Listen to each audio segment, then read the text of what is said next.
Hi guys, I'm Shmee, hello and welcome back to the channel where today is about a very, very special car. We're here with 458 Destroyer, who has the most fabulous JDM collection. I think perhaps the only collector in the world who owns R34s in all of the different tunes. The Z-Tune, R-Tune, S-Tune, M-Tune, V-Spec, Nur-Spec, you name it, plus some R35s and other cars we're going to take a look at. But today is all about this particular car, a Motor X car, one of the original imported legal cars in the US that happened to belong to one Paul Walker. And I can't quite believe I'm going to be driving that in a moment. Paul Walker's R34 in convoy with the R34 S-Tune. But before we get to all of the details, we need to have a look around because we also have the Acura NSX Type S, two of the T-Spec R35s, a 2,600 horsepower R35 as well, the LFA Nürburgring edition, plus over on this side, we've got the top secret Supra, the R33, Paul Walker's R32 as it happens as well. This is JDM heaven, quite literally. 458 Destroyers collection, and we're about to drive with the legendary Paul Walker's R34. Let's do it.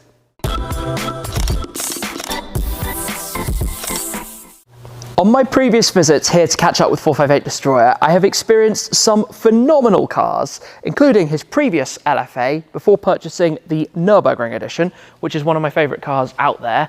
The R35s though, we need to talk GTRs. Today is about the GTR, 32s, 33s, 34s, 35s. This from Sissio Performance has 2,600 horsepower. It's hard to quite contemplate what that would actually be like. The next two are the very rare R35 T-Specs. There are only 100 of these, 33 in this colour, which is Midnight Purple, 25 in Millennium Jade. These are both delivery mileage examples. Pretty cool to see. Next to that, we have the Acura NSX Type S. Now, I've not driven a Type S. It's one of only 350 cars, the last cars of the new NSX, Honda or Acura, depending where you are. In that colour, it looks fabulous. Over on this side, quickly, we've got the top secret Supra. The R33 just here is the R33 GTR LM in Championship Blue, limited edition of that. But then we get to the 34s, and this is a lineup to behold on its own, just part of 458 Destroyer's collection, because these cars need to be 25 years old before they can be imported into the United States, which means some of them are dotted around the world in different locations. This is the regular, you could say, V-Spec R34 with a few Z-Tune parts like the hood and a couple of other things. I don't know all of the exact intricacies between the different models because there aren't actually a lot of them. That's an S-Tune, which is one of only 14 in the world. So the Z-Tunes, there are 19, the R-Tunes, there are 12, the S-Tunes, there are 14. There's actually a plaque just inside the hood, inside the bonnet, that tells you that. These are really tiny numbers because cars like this, well, the R34 was a $60,000 car 20 years ago. The package to do the full upgrade was like triple that alone, just for the upgraded parts, which is absurd if you think about it. There's a reason this briefcase is right here, because this is actually the briefcase that goes with the Z-Tune.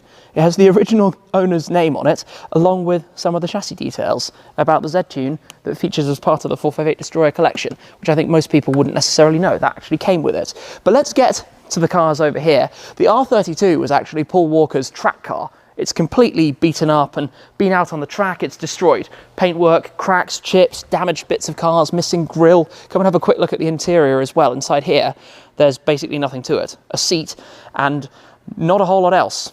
Totally stripped out because it was the car that he used for driving on the track, and that was its purpose, which was bought as part of the auction when the family sold off some of the collection. This, however, was a really special car. This was actually owned by Paul Walker. Now, earlier, I think this year, one of the cars that Paul Walker had driven was sold for $800,000 or so, but this was actually owned by Paul Walker. This was actually the car that he owned. It was one of the Motor X cars. Now, Motor X imported, I think, just low double digits numbers of cars back when they were new for a few years, for a short period, because they were able to legally import, do the conversions, and have the cars registered in the United States. So cars that didn't have to wait until they were 25 years old. And remember, these are all right-hand drive. These are right-hand drive cars. So this is a fairly base spec R34 as they go, but the fact that it was owned by Paul Walker, who of course sadly passed away back in 2013 in the accident involving the Carrera GT, which has really shaped the opinions of people about that car and realizing how dangerous it was. And I remember hearing about that as it happened. In fact,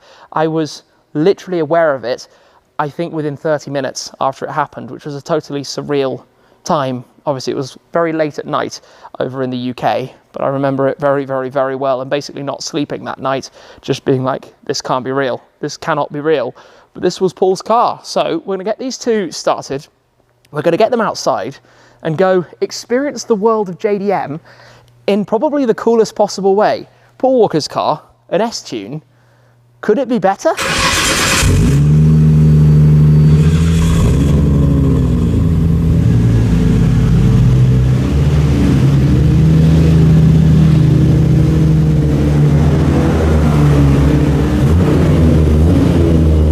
Here we are then, R34 time, and I've chosen to start in the S-Tune, which means that we are following the Paul Walker R34 GTR as we go out for a drive. Now, I did drive an R34 GTR at the start of the year with HJA in the UK, joined by Tom from the Shmee Museum, but this is like the ultimate version when you consider the cost that went into this car. And I should probably point out at this point, we're also right-hand drive, because these are imported cars, both of them are right-hand drive, which if you're not familiar with, does take just a moment, but being out here in the US doing a tour with my right-hand drive car, kind of used to driving on the right in a right-hand drive now. It's just something you get a little bit more familiar with.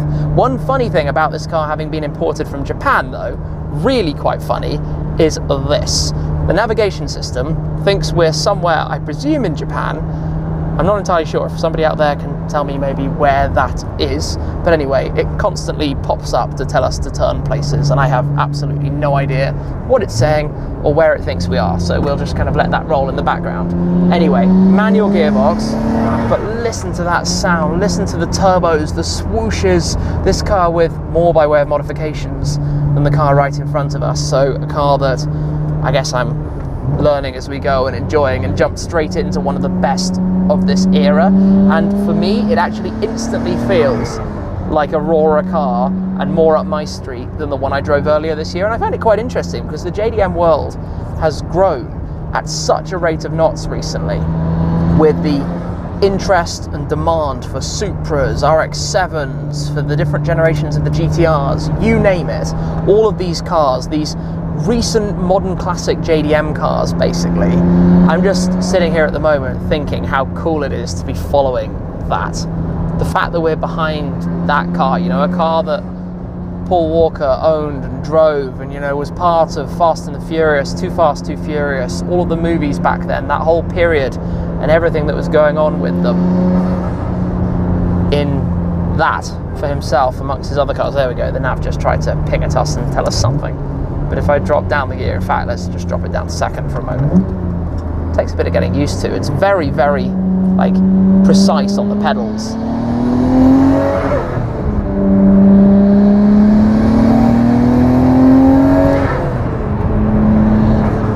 Cool noises, to be honest. The brake pedal is super, super sensitive as well. I think with upgraded brakes in here, rated brakes on this particular car. Oh wait, got to remember that the lights and indicators are actually on the other side. They're on a stalk on the right hand side, because that's just how they were with the cars in Japan at the time. Out here, so cool. Nice little pop and bang out of the, I was going to say R34 in front of us, but it doesn't really make that much sense when they're both R34s, does it? You can't really differentiate them in that way. I don't know, it just feels like Paul Walker was a legend for the automotive industry, for the movie industry, for this kind of car, for tuner cars, for, I don't know, being a hero figure. And his passing was obviously one of the saddest things that could happen in a motor accident while effectively trying to raise funds at a charity event out in California. And obviously shook the entirety of the automotive world back nearly a decade ago. I can't believe how much time has flown by. Really a bit crazy to think about it. I'm actually really enjoying this. This is brilliant. I can see why it's worth, you know, this car is a good few $100,000 now. And we haven't even discussed any of the charts and graphics and things that Nissan were always so good with. You've got to remember that this is a car that at the time was way ahead of everything else with its technology. Everything going on, from the engine, the RB26, to too long a list to even begin approaching. But down a road like this, it's really coming into its own. It feels so precise as well.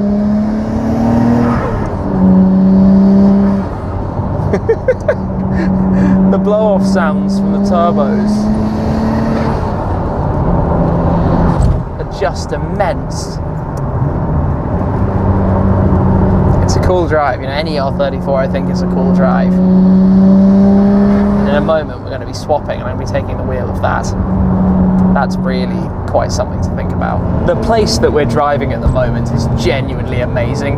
Through the trees, fall, autumn, this time of year, with two of, in some ways, the same car, through the twists and turns. Always more fun with a manual, and obviously for me being normalized to shifting with my left hand.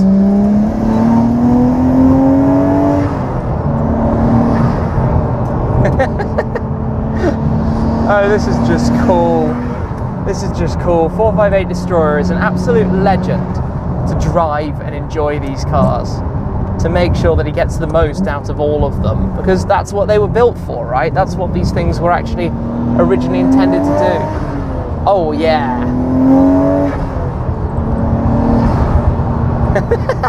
We're pulling in because it is time to swap around, which means I'm going to take the wheel of that car in a second.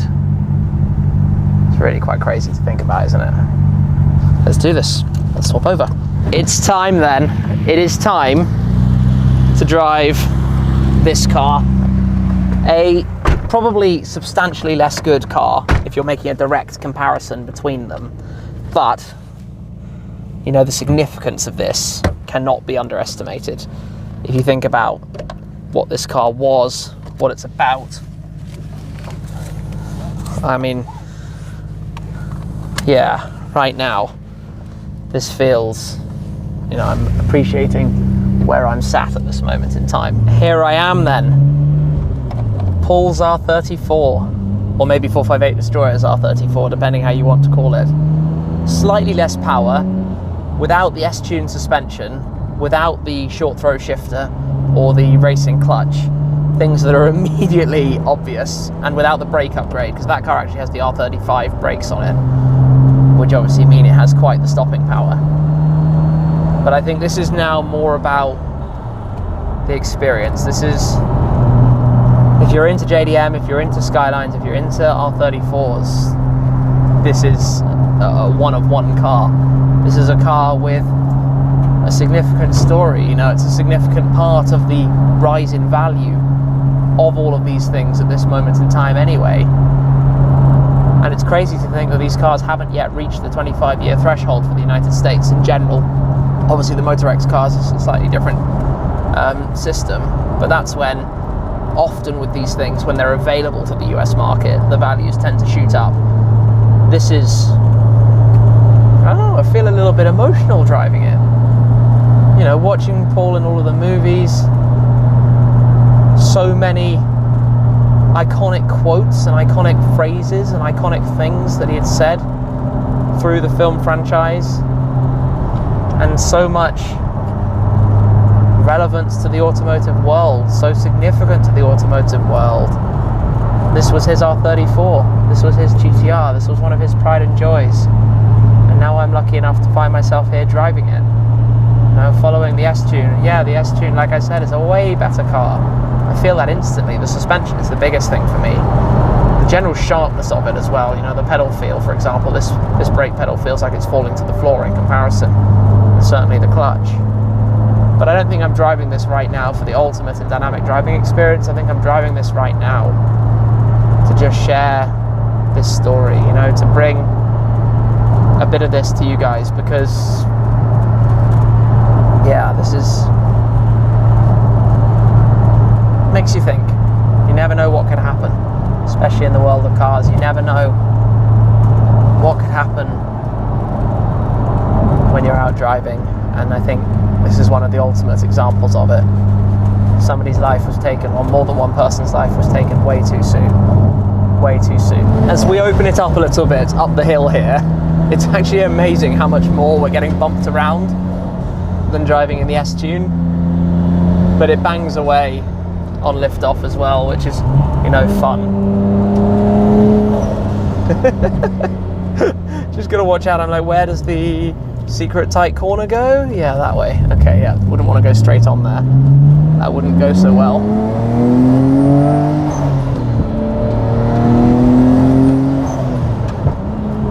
I think those are probably some little, certainly flames or bangs coming out from the exhaust behind us. This is actually a really fun car to drive. Oh, a bit heavy into the corner there.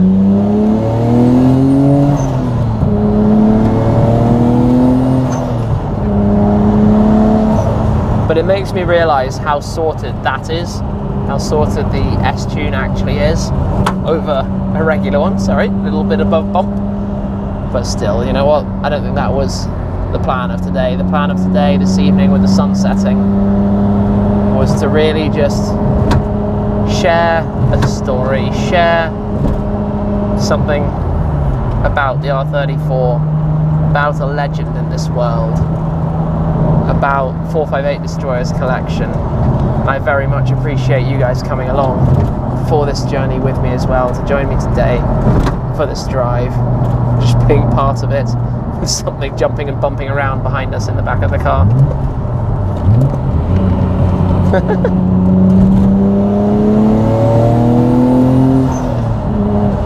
It's funny, when you jump back and forth between lots of different cars, there's so much to get used to in terms of the feel, the clutch pedal feel, for example, and trying to get it right from one to the next. It's actually not the easiest in the world, especially between these two, the differences between them as we're kind of enjoying these open roads.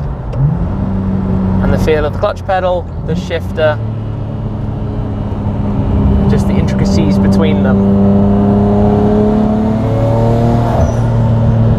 This is awesome. What an absolutely fantastic, brilliant, amazing drive in this car on these kind of roads. It could not be better. Welcome back to the garage. We can have a bit of a driving tour through 458 Destroyer's garage here. I mean, just look at the cars. Porsche Carrera GT, the Ferrari F40 just over there, LaFerrari up on the left, the sound of the S-Tune, crazy 2,500 horsepower Viper, 2,000 horsepower Performante, nearly 2,000 horsepower STO. Yeah, crazy cars. And the view of Paul's R32 from Paul's R34. I mean, look at that. Bayside blue on the S-Tune. And this, it's kind of crazy to have driven this car, really. I mean, I've known about this car obviously for a while and saw the auction of the other car that Paul had driven. But here we are. I want to show you a few more things about them though, so maybe we'll pop open the hood of the S-Tune and have a look at that. I can't believe that I've driven that car. There's so much more about it than just the metal, obviously, the story behind that specific R34. But I want to come over this way to the S-Tune, which has definitely accumulated some leaves in the grille, because I'd like to pop open the bonnet and show you under there. Give a pull of that one, come round, because I mean, I liked the R34 when I drove it, but I didn't get it until I've driven this. This was genuinely brilliant.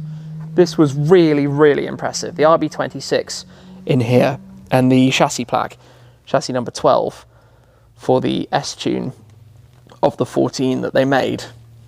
I mean, there was the RB28 in the Z-Tune, I believe, but the RB26, obviously a pretty iconic engine as these things go, and a really cool thing to actually look at and take in all the different elements of this engine bay and the powertrain behind this car, even the hood, by the way.